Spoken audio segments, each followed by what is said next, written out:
Welcome to Combat Files. I've got Maz Ifzal with me today. Maz, why don't you introduce yourself to the listeners? Hi, I am Maz Ifzal. I am a public speaking coach and trainer. Right, okay. And I would actually go on and describe you a little bit more than that. I think, if I may, highly educated, successful businesswoman, a British Muslim woman, mother, wife, and an entrepreneur. I think those are all fair descriptions of yourself. Looking at I had a chance to look at your bio and your LinkedIn profile. And I'd like to start at this point where there's a gap between your, I think it's after Goldman Sachs of about 5-6 years.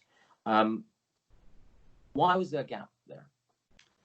I got married, as you do, and I want to take that time out to dedicate this new bond that had been formed. For me, marriage marks the beginning of a family.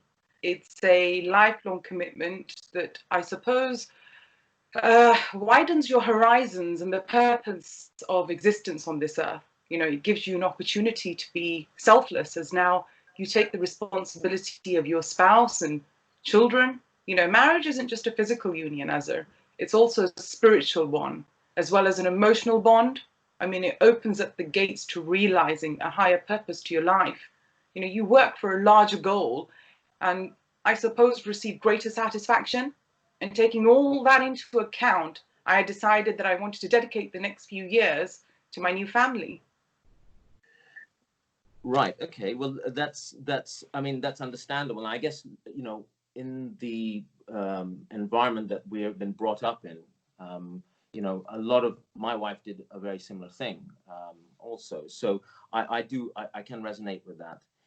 The interesting part is, and obviously, we've talked about your life and planning this interview off air. Roughly 6 years into your marriage,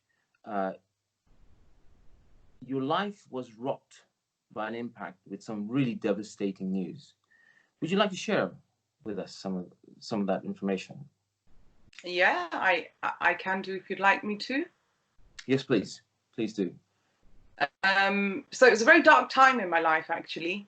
I was diagnosed with stage 3 breast cancer. And those who don't know much about this sort of cancer, that means that out of every 100 women who have stage 3 breast cancer, 72 will survive. 1 in 8 women will be diagnosed with breast cancer in their lifetime. And on average, I think it is, every 2 minutes, a woman is diagnosed with this sort of cancer. And every 13 minutes, a woman dies with stage 3 breast cancer. Okay. I will say that while we were discussing this, I didn't actually ask you that question about what type of cancer you had. And even knowing you and for the viewers, we've talked, 3 or 4, 5 times now. So Mm-hmm. we've got to know each other. And even for me, there's that wow shock element as you're explaining it to me. So explain to us a little bit more about your mental state and receiving that information. How did it impact you? How did it impact those that are closest to your relationship? Tell us a little bit more about that. I think if I look back at the time, my first reaction was shock, surprise, and terrible fear. You don't actually think that it's going to happen to you. I thought, would I live to see my children grow up? These fears, they cloud my whole. I was 27 years old when I found out that I had cancer. And I remember the feeling of being helpless and really powerless. I vividly remember sitting in the treatment room, and I came across a book called breast cancer survival journey. And I remember asking myself, actually, what sort of person wants to take this journey? You know, shouldn't a journey be about choices? This journey is taking me somewhere that I don't want to be, but I'm expected to take this so-called journey. I think a cancer patient's journey is like a roller coaster. Once you step in, there's no stopping. There's no days off. You know, I started my treatment unprepared for what would happen to my body. Life becomes really, really precious, Azhar. It comes sharply into focus. You know, it's amazing. You start hearing the leaves rustle and the birds sing. And I actually listened to life for a change. And I wanted it to continue. Knowing everything I could about my condition, I suppose I could say helped me cope in the early stages. I realized that if I had as much knowledge as possible, I could regain more control on this journey and direct my thinking more positively.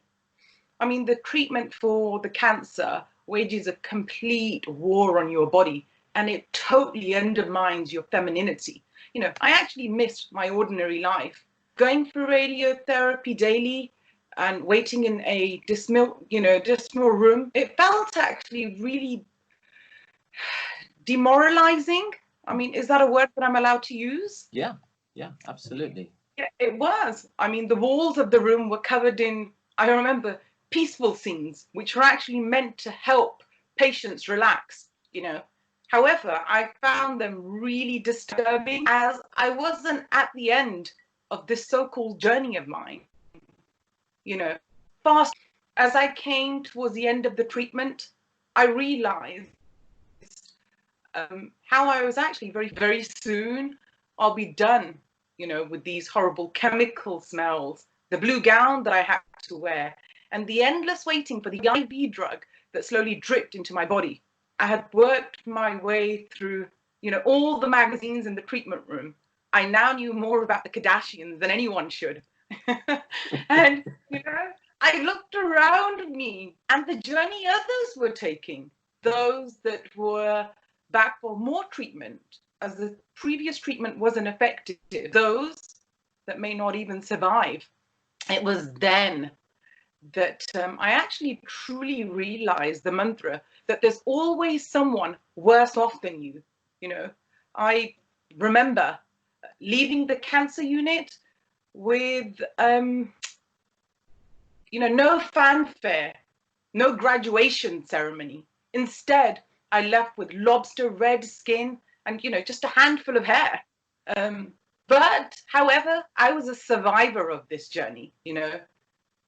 I have 40% chance of my cancer returning. I know that there will be a secondary, which will lead to a third.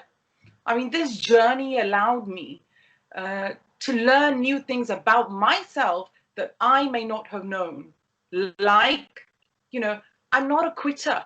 How I can handle the big stuff, who my supporters are, my strength and resilience, and to eliminate people and things in my life that don't make me happy. You know, I actually have a greater appreciation for life as they're in good health. And then I thought, actually, now, what journey did I want to take? I wanted to take a journey that would contribute to human development, a journey where I would live a life of purpose, a journey where I would leave a legacy. Interesting, because, and I'm curious because you mentioned family, and obviously family must have been that there for you naturally. It's a natural thing that everyone, you know, closes in for that support. But what, I mean, aside from family, what else did you lean on? What else did that came up for you? I think I realized, I mean, when you speak about family and how it impacts your family, that's a strange one. The reason for that is that with some close and loved ones, I became very close and I became attached to them. But then there were others who found out about my illness and they reacted very differently. And not going into detail, but let's just say it was a very positive experience. And from that, I learned a great deal. I learned to draw these personal imaginary boundaries around myself that no one should ever cross, either physically, unless invited in, or emotionally. You know, we're all entitled to respect, privacy, decency, kindness, love, truth, honor. And if people cross the lines, you blare those boundaries, Ezra, because you're entitled to stand up for yourself and say, you know what, no, I won't put up with this. But you have to draw the line first. You have to know what you will stand for and what you won't. The more secure you become with your boundaries, the less power other people will have over you.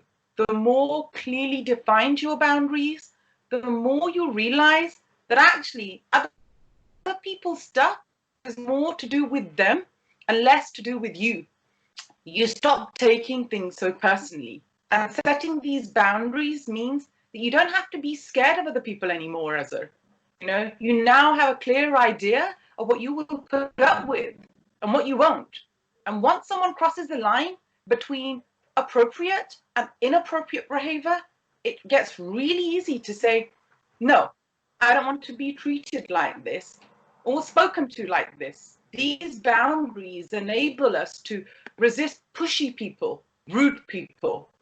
And once you've got these lines around you, it gets a whole lot easier to set, to stay behind them and be firm, resolute, strong, and assertive. It's really interesting because, my next question that came to my mind was, faith. We all need something to believe in, whether somebody believes in religion or spirituality or the universe. Everybody believes in something. Did faith play a part in this experience? Yeah, I mean, if you're asking what did I lean on during this stuff, definitely it has to be faith for me. As faith, it's not just a notion that some people hold on to at times. Faith is an important element to all human life on earth. Life is really, really precious, but it can also be remarkably difficult at times. And faith is what helps us to get through, illuminating the pathway in times of darkness, helping to give us strength in times of weakness. I mean, faith at its core is deep rooted in the expectation of good things to come. It goes way beyond hope. While much of hope lives in, your mind, faith is steeped into, I would say, the heart and the spirit.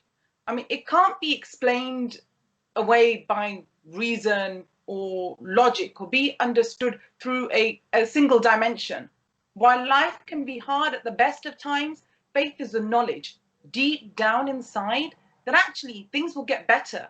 It's taking the next step when you can't see, the entire staircase. Simply put, life would fail to have reason, I suppose, if we didn't have faith.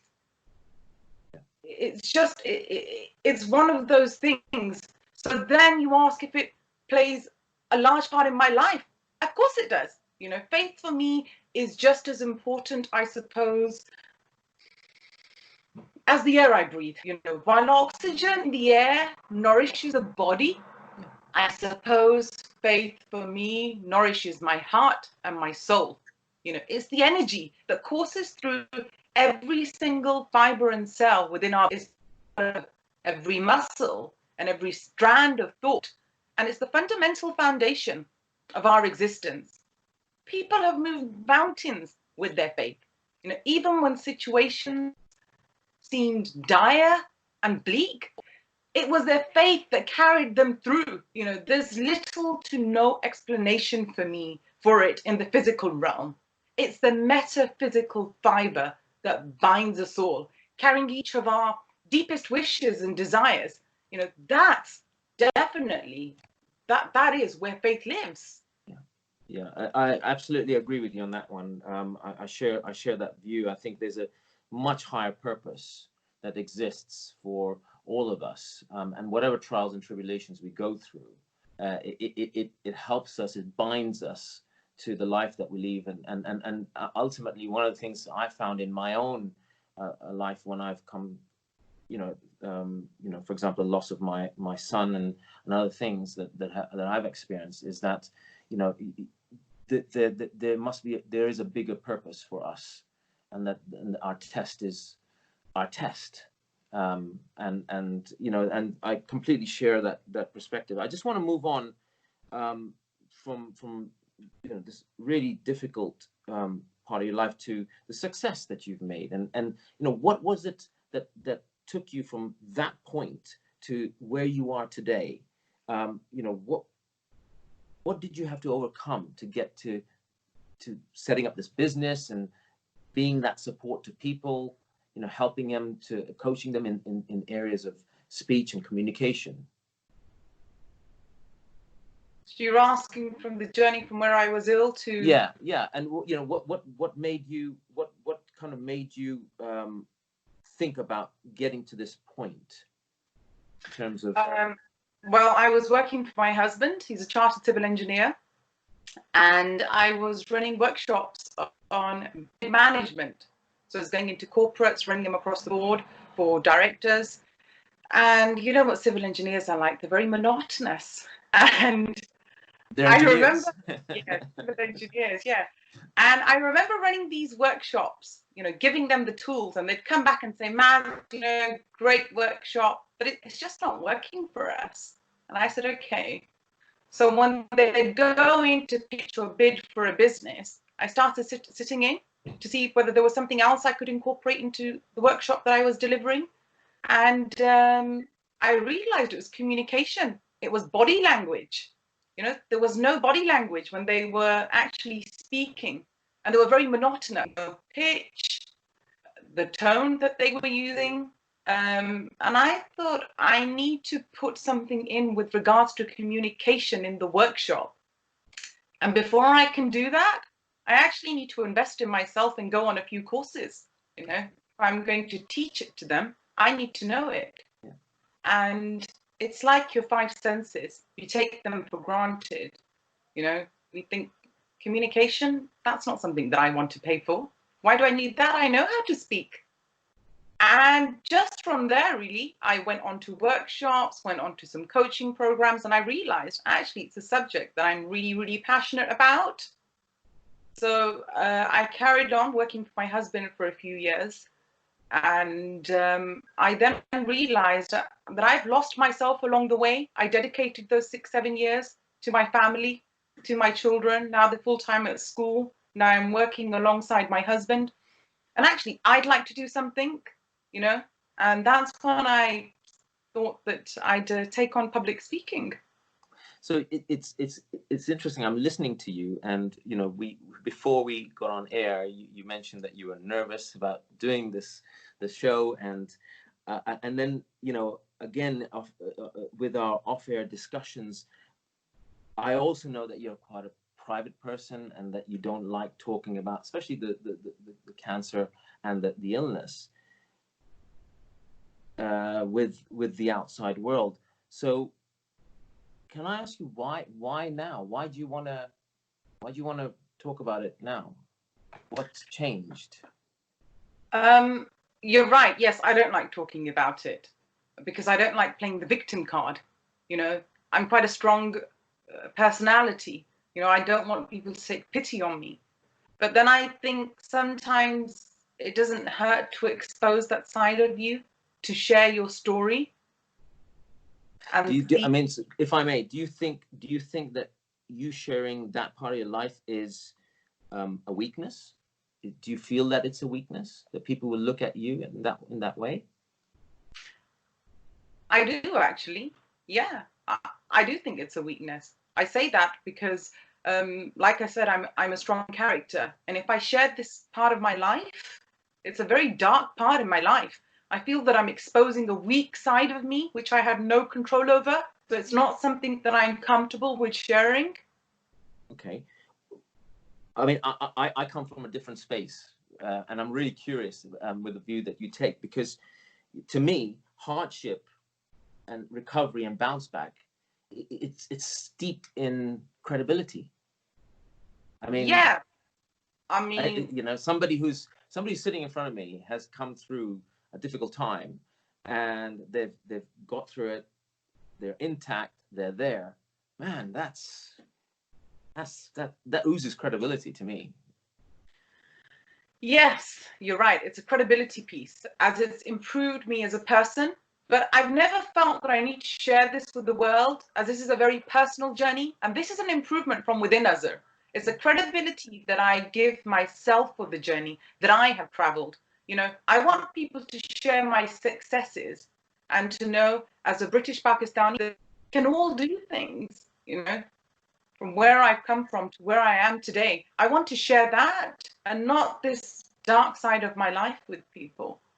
It's interesting because, Maz, I mean, I've spoken to a lot of people, and I've shared my own experience of losing a business, for example, and it's very different to health, naturally. But you know, you lose your livelihood, you have huge amount of uncertainty, and this happened to me obviously 18 months ago.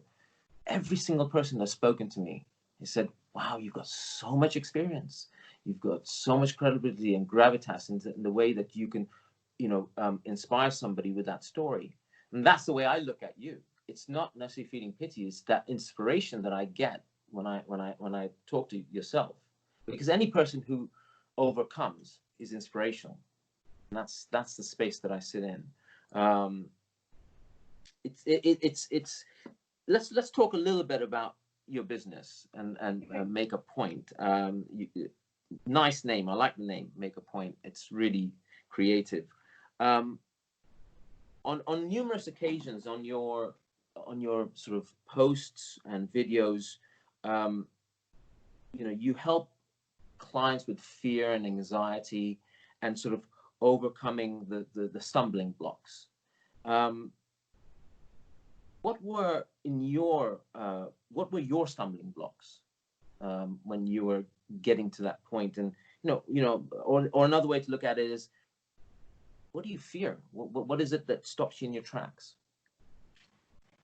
Um, I think what I've realized from public speaking and engagement with participants in the training, that generally we all have the same fear and anxiety as her. So even now, when I'm about to give a keynote or a big presentation, those fears of judgment often come to my mind, and they create a doubt that sometimes stops me from taking immediate action and therefore momentarily stopping me in my tracks. But over time, I've learned to change my emotional state to motivate myself to really push forward. You know, by shifting your mental focus, you can change your perspective of how you deal with things. It's like movement. You know, movement of any kind changes your state. For example, I don't know, if you're feeling lethargic, take note of your posture. You know, sitting up straight with your shoulders back, improve. You know, notice the words you use when speaking. Are you using positive or negative language? The words we use will either give us energy or deplete our energy. And I always think fears are tiny voices trying to keep you where you are right now. You know, never trust your fear, because, you know, they don't know your strengths. There's this quote by Marianne Williamson that I absolutely love and, you know, I believe in. And she says that our deepest fear is not that we are inadequate. Our deepest fear is that we are powerful beyond measure. You know, it is our light, not our darkness, that most frightens us. We ask ourselves, who am I to be brilliant, gorgeous, talented, fabulous? Actually, who are you not to be? You're a child of God. Your playing small does not serve the world. There is nothing enlightened about shrinking. so that other people won't feel insecure around you. We are all meant to shine as children do. We were born to make manifest the glory of God that is within us. It's not just in some of us, it's in everyone. And as we let our own light shine, we unconsciously give other people permission to do the same. And as we are liberated from our own fear, our presence automatically liberates others. It's clear to me. I was going to ask you, do you love what you do? Clearly you do. I mean, it's so evident. Yeah. Yeah. I mean, I absolutely love what I do, because whilst I get to help people overcome their fears and anxieties, I get to learn so much, Azhar, about psychology, communication, and the core of what makes us human, which is our vulnerability. You know, I found that embracing our vulnerability has a direct impact on our confidence. Confidence for me is about feeling the freedom to be yourself in every situation. And there isn't another way of achieving this but by accepting who you are, embracing your imperfections. You know, I always encourage my clients to take off their mask and be themselves, you know, through which they find strength in reconnecting to their true selves. You know, I love my work because this is not a side hustle. I am fully immersed in what I do. You know, public speaking is one of the most used professional tools. You know, people call it a soft skill. It's definitely not a soft, you know, it's an area where people receive the least amount of training. And I'm passionate about sharing all the tools and resources that I have at my disposal. And I've been gathering over the years. The great thing about passion, Ezra, is that it's infectious. Yeah, I can feel that. I mean, we're sort of on video, but I can actually feel it. And one of the things that comes up in my mind as a guy, because men generally tend to be less expressive, you know, and vulnerability is a word that's used quite a lot, and you know, to be able to openly share your experiences, because. And I've experienced this with my friends, my male friends, and even within my family. It is considered to be a weakness to put yourself out there, to be able to communicate that vulnerability. And I think it's really important for us men to be able to, you know, gather the tools to be able to express ourselves and communicate properly. It's part of rapport. It's part of who we are. It's part of, you know, our social beast that we are as human beings. And it, you know, it starts from home. And I remember with my own self and my wife, and you know, our communication was not bad, but it had to improve, and a lot of it had to come from me. And it's so true what you're saying, that there needs to be, especially for guys, I think there's a gap there that needs to be filled. And you know, I've been on their social media. I've done my research. I've looked at various things. I mean, looking back and looking forward at the same time. You know, you've met some incredible people, Maz. You've obviously helped them. What have you learned in your experiences so far? Because you know, I'm really curious about that. And what have you learned about human beings?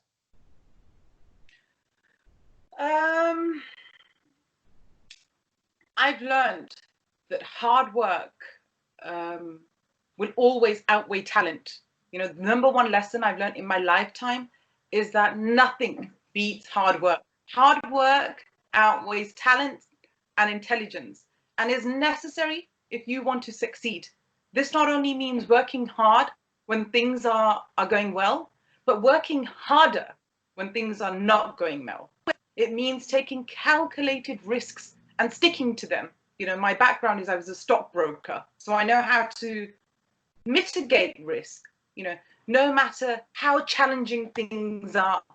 And the other thing that I've learned is be confident enough to accept your faults. No person is perfect, and everyone has faults. You know, no matter how successful or unsuccessful they may be.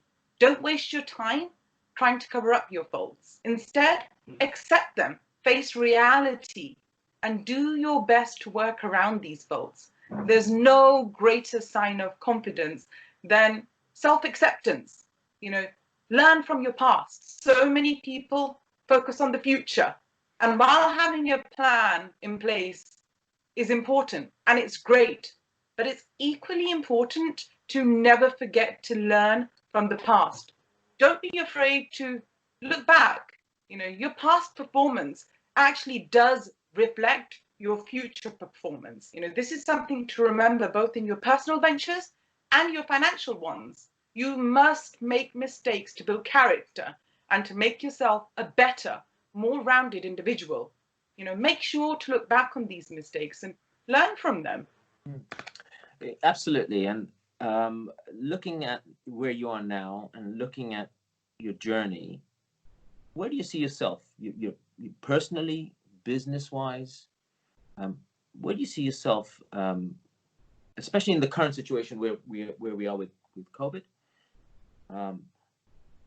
And do you think that you will need to be really imaginatory in the pushing the boundaries of your business to really get to where you want to be? Because, you know, everyone slightly is on the back foot at the moment. Up until now, I was actually running a very successful coaching business, but due to the current pandemic, it's made me question the certainty of my business model, as it was so heavily dependent, you know, on teaching people about effective face-to-face communication. You know, and this was largely done through workshops and one-to-one sessions.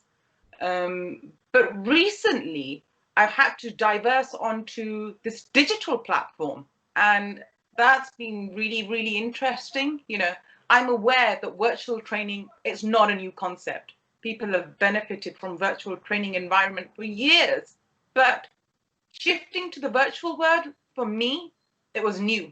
You know, it was a very different experience. You know, initially I questioned how I would do it. Would anybody be interested? You know, but then I thought about the course content, the takeaway, and even the way the day runs remains unchanged from the in-person version. It's the same training, it's the same message, it's the same content, you know, it's the same me. It's just a different learning environment, and actually maybe even a better one. Yeah. So Make a Point has gone onto the virtual platform. I mean, at the moment, we're in a pandemic where we've been isolated, we're at homes, a lot of people are using Zoom, and I've been very fortunate actually. I heavily use LinkedIn, Instagram, and I've had clients from India, Denmark, America, who I've been doing these one-to-one sessions with, and it's been amazing because if it wasn't for this, I would never have moved on to the virtual platform, and I would never have been able to connect with these people. And these people have realized that yes, there's a pandemic, yes, we're isolated at home, but this is the time to invest in yourself. And the biggest investment you can make, Azhar, is in yourself, because that's where you get the highest return from. I know that you've been very vocal on social media, and you come onto a show regularly every day and at 12 o'clock, and you have a very strong views on the economy and the way that the government has performed. Do you think, in your opinion, looking ahead, that your business or businesses like yourself, do you think this is a combination of, if we get to back to some sort of normality, that this is going to be a combination of a bit of both? Yeah, definitely. You know, at the moment, you know, before people would think it was a luxury. You know, people would ask, do you do stuff on Skype? And I said, Skype? Who does things on Skype? No, of course I don't. You know, but this is a new way. Yeah. I think it's actually really cool. It's amazing. You don't have to leave the house. You can just do it from the comfort of your own home, and you can learn. So yeah, I definitely think there'll be a lot of change in a positive way. Yeah. So what I usually do is we always put in a parting thought, a final sort of message that you want to put out to the viewers. What's your parting thought? What is the thing that you want to push out to the listeners and viewers? That if they want to take on a venture and they question themselves, then I think intuition is a good word, because intuition comes from a sensation, an expression, or a movement directly from the heart. You know, this is how we're able to make our dreams come to fruition and create our lives in alignment with our calling. You know, in fact, our calling stems from intuition in the first place. You know, there was a book that I know that we've spoke about this on the phone when we spoke, by Simon Sinek. And in the book, he mentions that there are two ways to build a career or a business. We can go through life hunting and pecking, looking for opportunities or customers, hoping that something connects, or we can go through life with the intention, knowing what our piece looks like, knowing our why, and going straight to the place we fit. When you know you fit, then you think, yeah, I need to pursue this. You know, this may be the most compelling word of all. Why? It motivates people to think and wonder. The reason why is so important in human thought is that thought revolves around meaning. And deep within you, you know what you are designed to do. There's a voice, it's a feeling, it's a sixth sense that tells you. You know, we've all experienced that feeling that things would unfold in a particular direction for a particular reason. Destiny, fate. And I believe that all of us, Azhar, know our calling. Your job is not to fully understand the world, but simply to enhance it. Make it better because you were here. And whether that be through an entertaining performance, a beautiful sculpture, a simpler solution, a kind gesture, or a global movement, grow where you are planted, you know, then branch out towards even more. Move towards your why, your purpose. Do something that fulfills you. You know, fulfillment is what happens when an acorn becomes an oak, a nurturer becomes a nurse, an explorer pursues a quest, or when a message finds its medium. And if we are doing something that matters in some way, we tend to smile on the inside. And this shows up in the quality of our work. And I guess you are living your why in what you're doing. Definitely, yeah. Yeah, it's very visible. And look, I'm gonna put my 2 bits worth in, because I think I need to say this. And if I were your client, and knowing the obstacles that you have combated and gone through, I would feel really, really privileged, and I would feel very inspired and very fortunate to be in the presence of a person like yourself. Somebody to stand there to help me, to teach me how to communicate, or whatever, you know, purpose you have, to be able to help me in that way, I would be hugely privileged. To me, you know, these are symbols of what you've gone through in your life, and what you've very kindly shared is symbols of strength, courage, and, you know, again, vulnerability. It takes a really, really courageous person to be able to come here on the podcast to explain and to sit and share. And I know how nervous you were. We had a number of communications before this. But honestly, you know, looking at yourself, you know, you're here, and you've shared, and you've inspired. And I honestly say this, you know, be proud and acknowledge yourself. I think it's awesome. It's absolutely awesome. And I'm absolutely honored to have you on the show. Really am. We will be sharing Maz's details on the credits at the end of the show, and we will also be posting all the contact details on our posts, and I'm sure Maz will be available to speak to you as and when. Maz Ifzal, thank you very much for your time. Thank you very much for having me, Azhar. And to the listeners and viewers, we will be posting this probably in about a week's time. In the meantime, stay safe, look after yourselves, look after others. God bless. Take care.